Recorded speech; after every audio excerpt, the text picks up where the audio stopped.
Bwana asifiwe. Good to be back in KCC. The series that we are dealing with, I think, are very important series. Just before the month came in April, we called together the business men. I think the women didn't come, discussing the issue of how to run ethical business, because it's an important issue, because this country has come to where you are thought to be strange. If you are thought to be strange if you don't become what everybody else has become. The issue of corruption and lack of integrity has gone to the extent that one is thought to be strange if he is straight.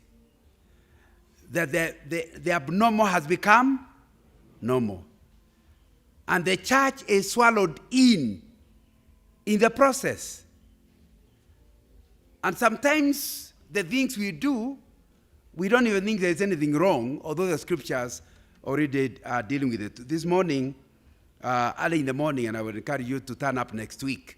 Now we're no longer men alone. Men and women have been discussing how to run ethical, or have to have ethical organizations. So whatever organization, whether business or not a business, would be a good idea to turn up. But this morning, I shared quite a number of testimonies with the group that turned up at 8:30.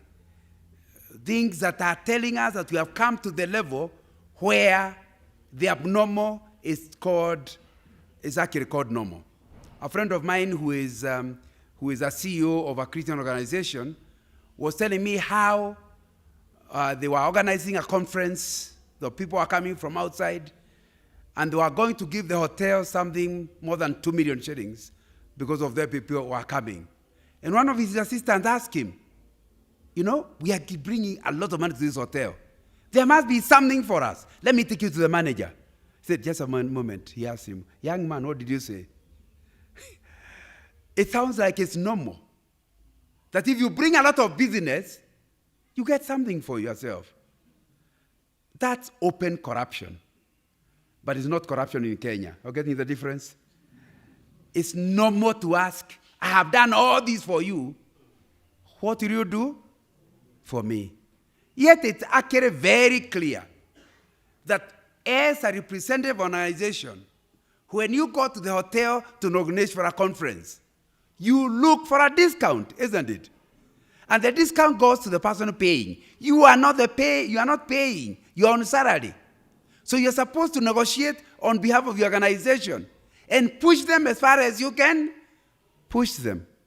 But now, you want to stop pushing them so they can give you something under the table. And you are still going to heaven. It must be a very questionable heaven. It's an issue that, it's an issue we need to deal with. How are we living our lives?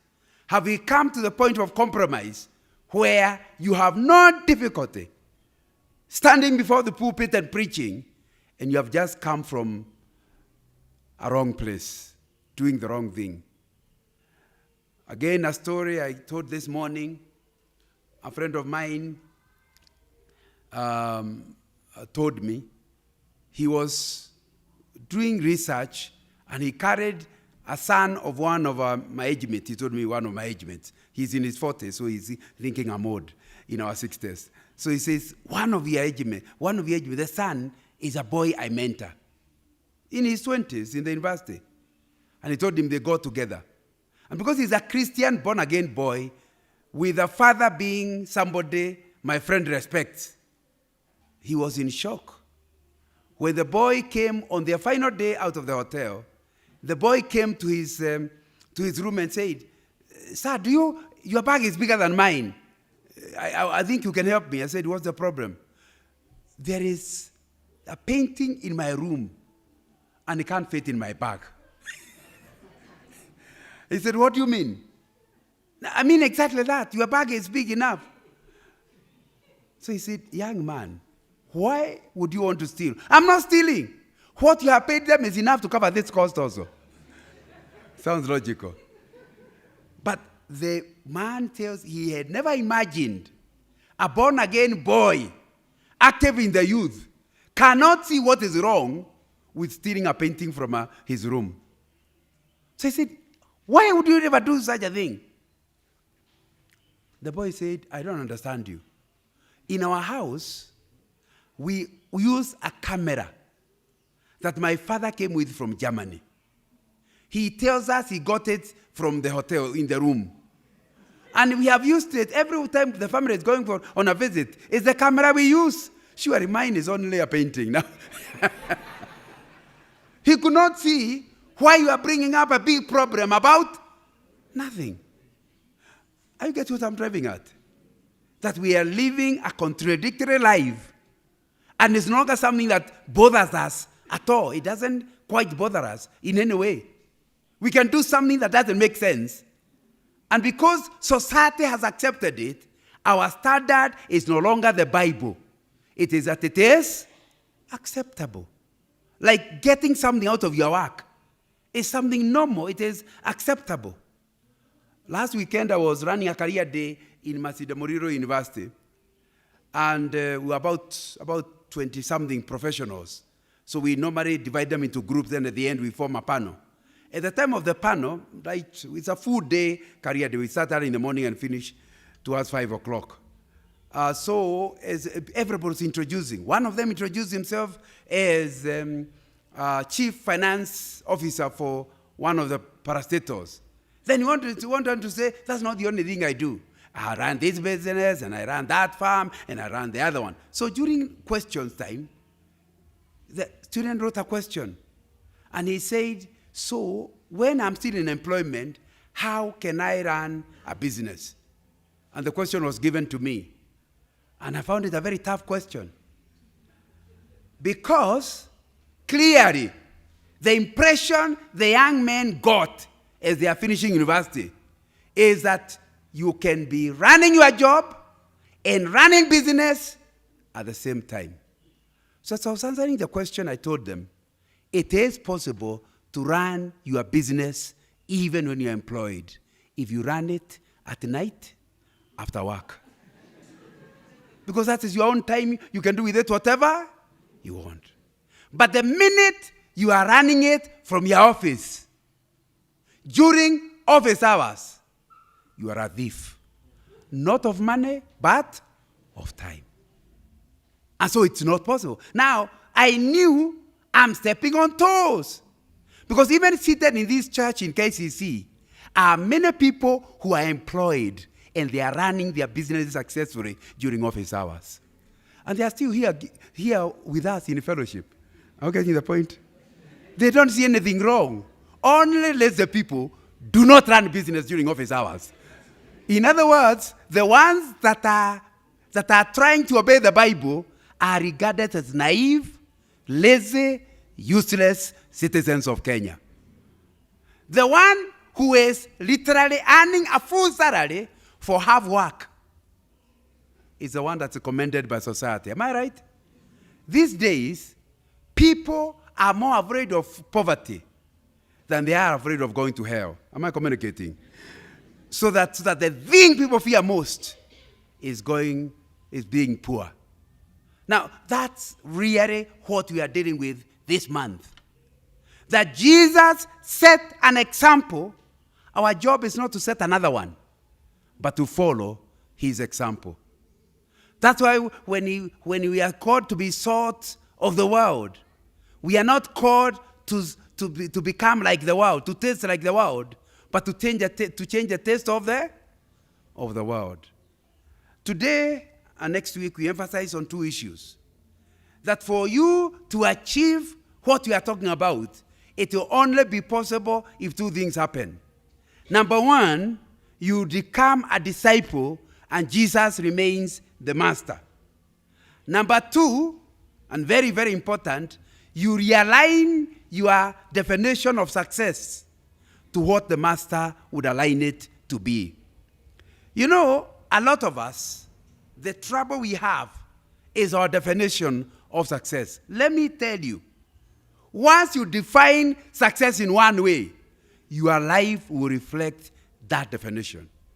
If you're a Maasai and you define success as having many cows, you don't want a few. You can argue with a Maasai that these 3 cows are producing more milk than you have 300, but he still sees you as poor. Because the number is what matters. Definition determines what else you are going to do in your life. And so this morning, the big question really is, what is your destiny?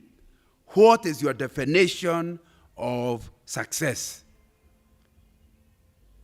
And how has it affected the way you operate?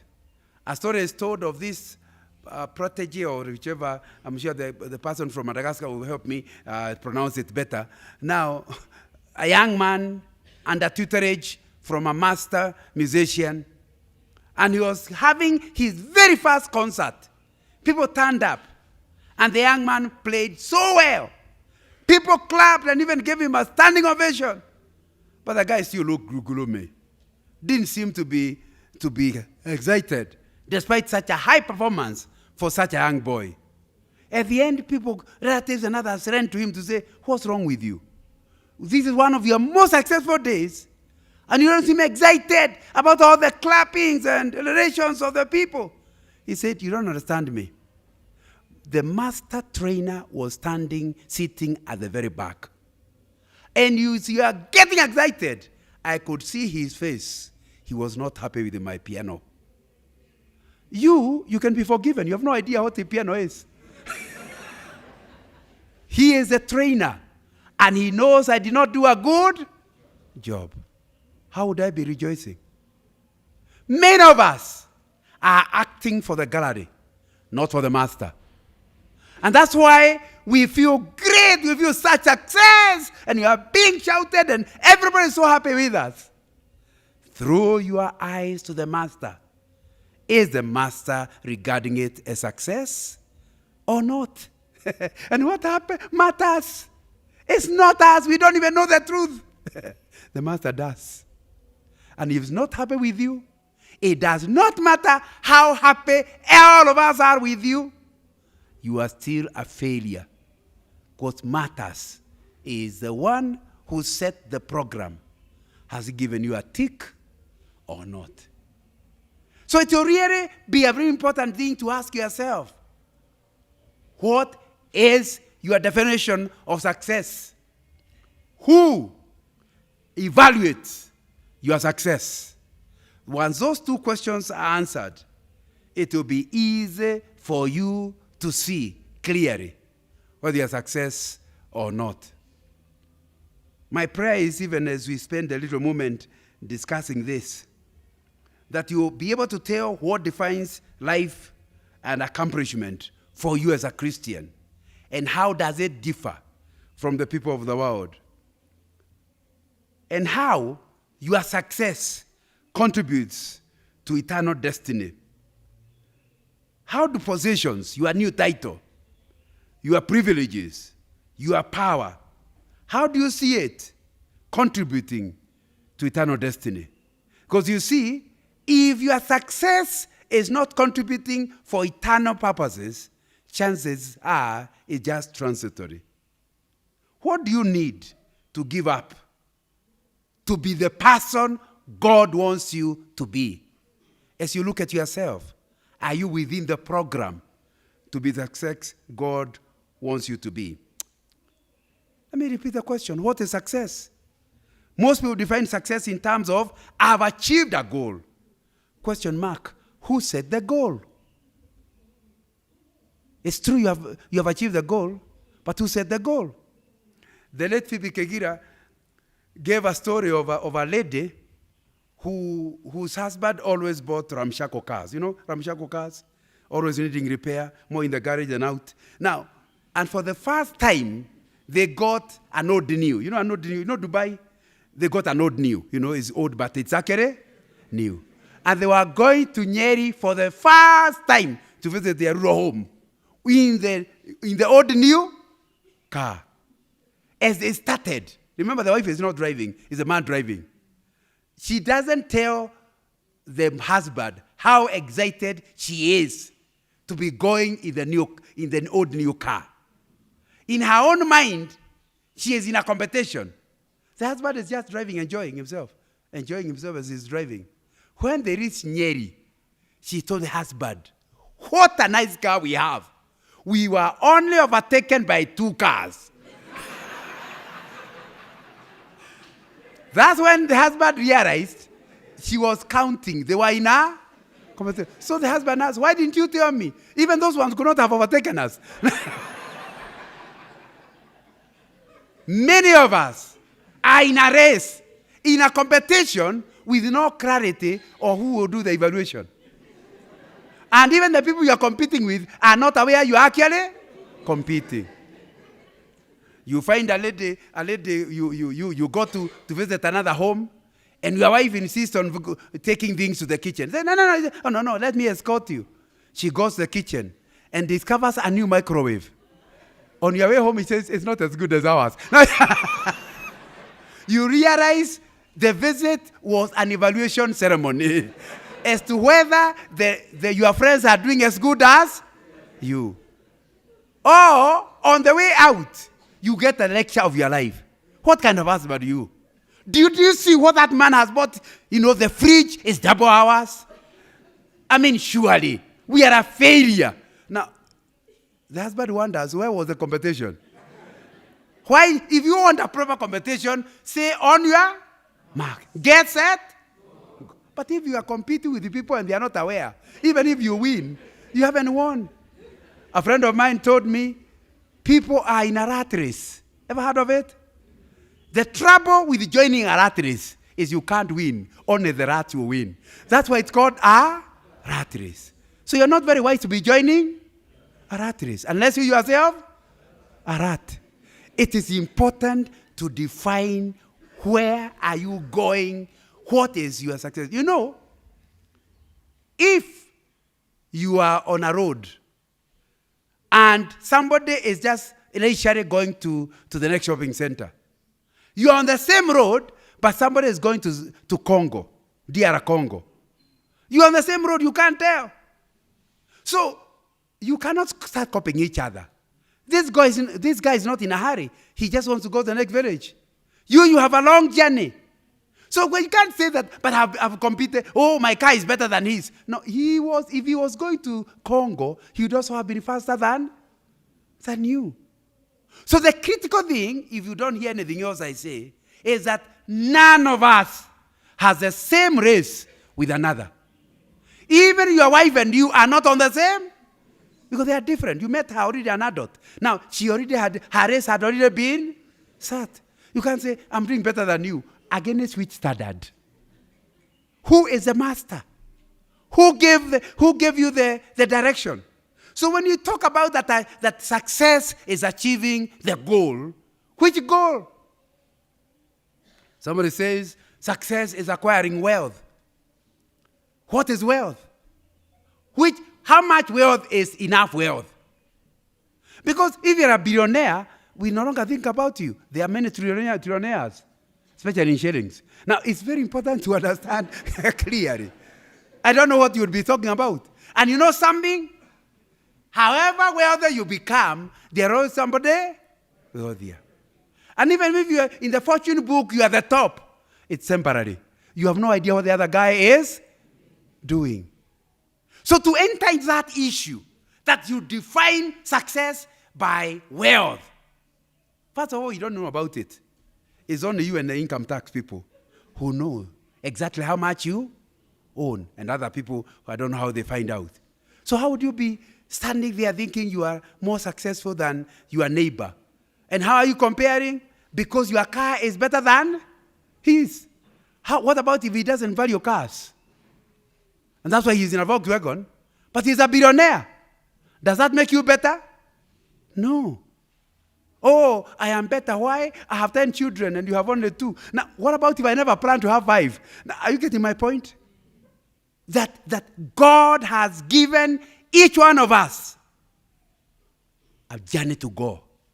And it's not to compare with anybody else. So the critical thing is, who is your master? Because if he is your master, he is the one who will call the shots. He is the one who will define success.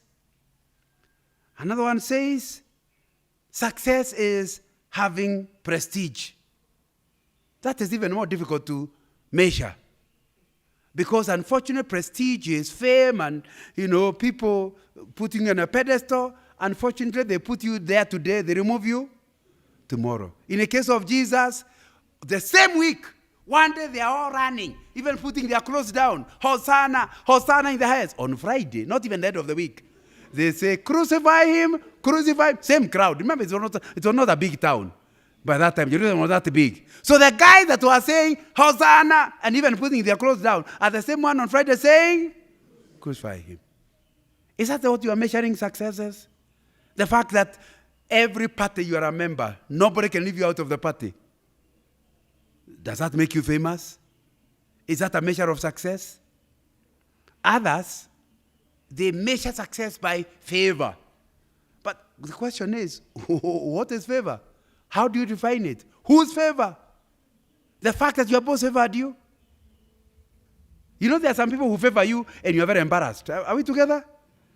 What could he have seen? Now, in our days in the university, I don't think it's true now, but in the 70s, if a Christian girl was approached by a non-Christian, they got very offended.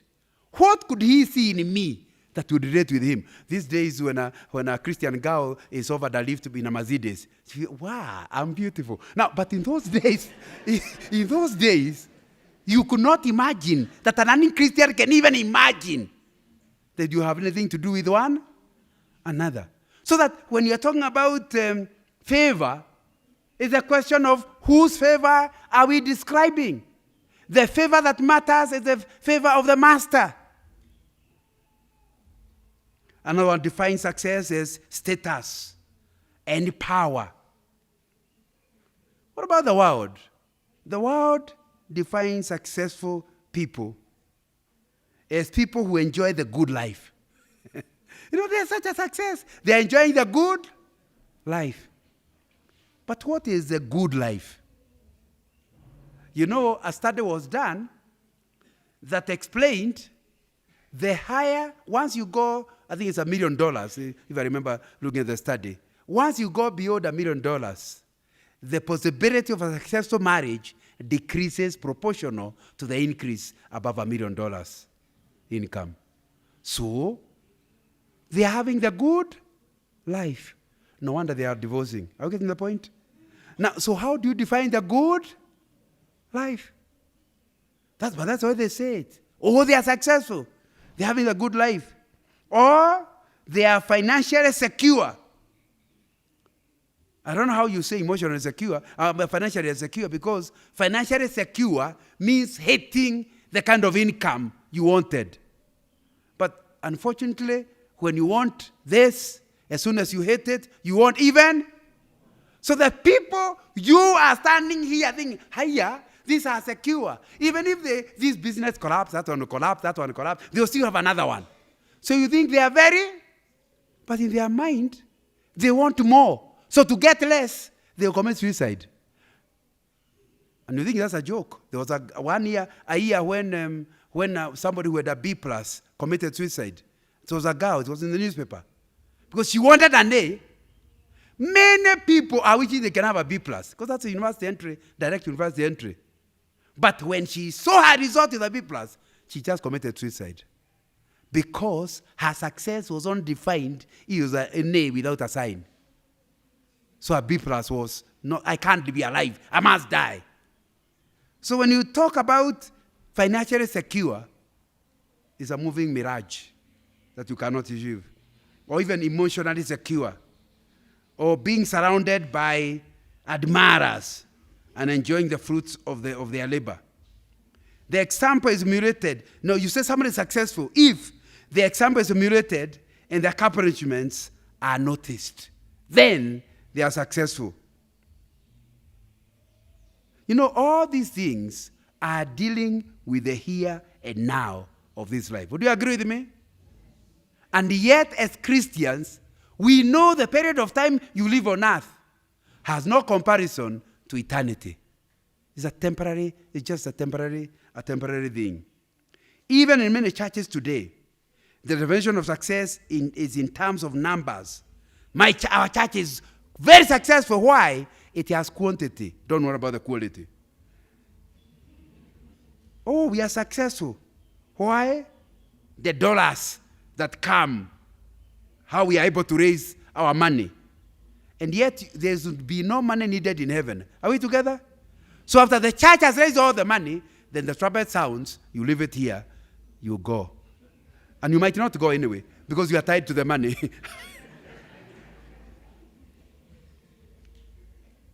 But you know, measured by this worldly standard, Jesus was a failure. He had very little material possessions. What do we describe? How do we describe such a person? A failure. He did not even have a home. How do you describe the homeless? Failures.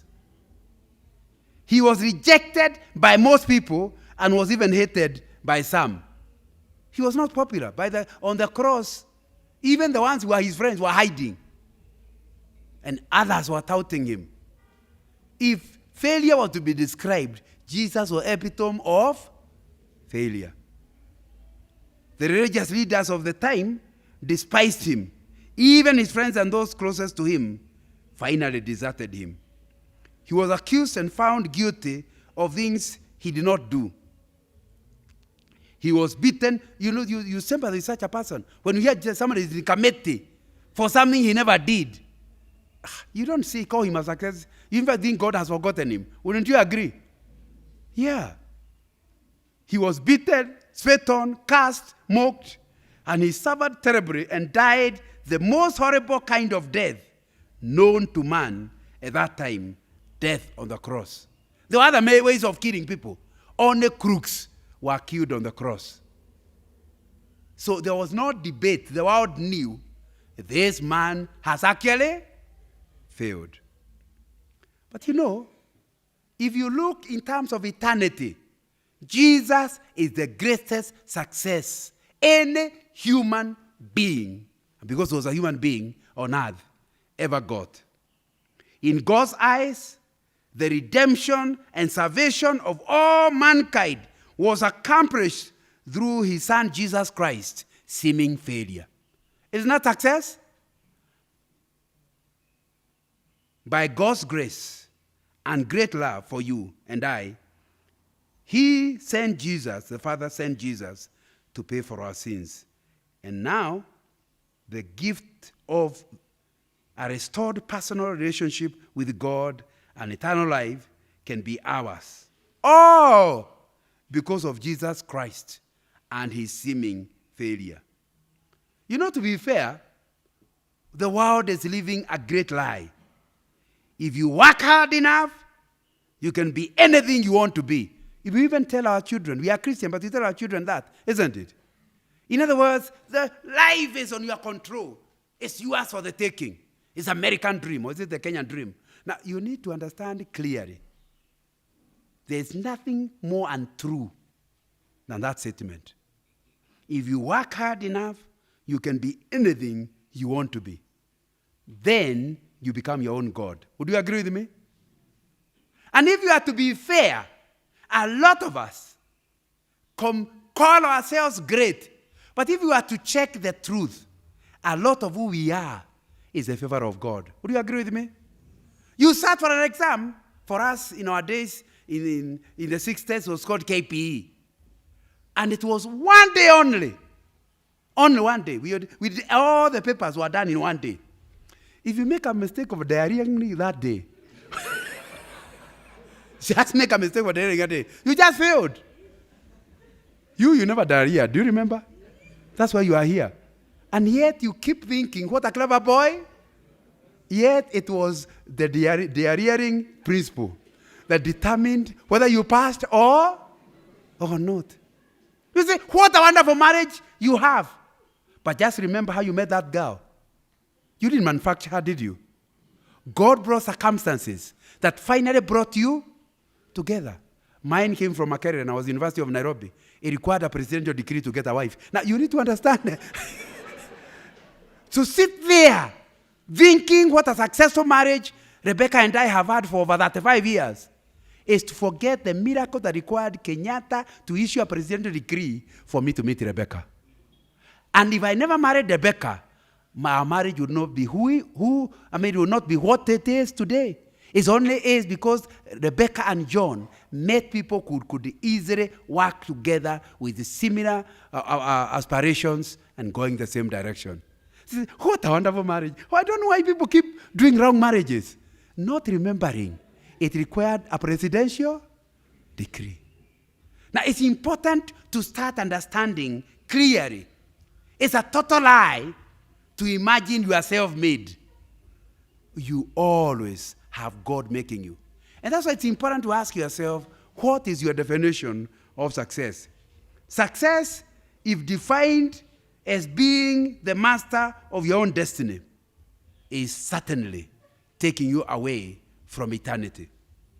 New York City pastor Tim Keller, in his book, Counterfeit Gods, describes the idol in these words: more than other idols, personal success and achievement lead to a sense that we ourselves are God, that our security and values rest in our own wisdom, strength, and performance. To be the very best at what we do, to be at the top of the heap, means no one is like you. You are supreme. Therefore, you are God.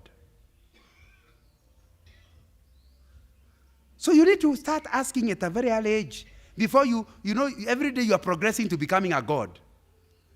Before you go very far, stop and ask yourself, do I really have a success that I can wholly attribute to my personal effort? You have a wonderful son.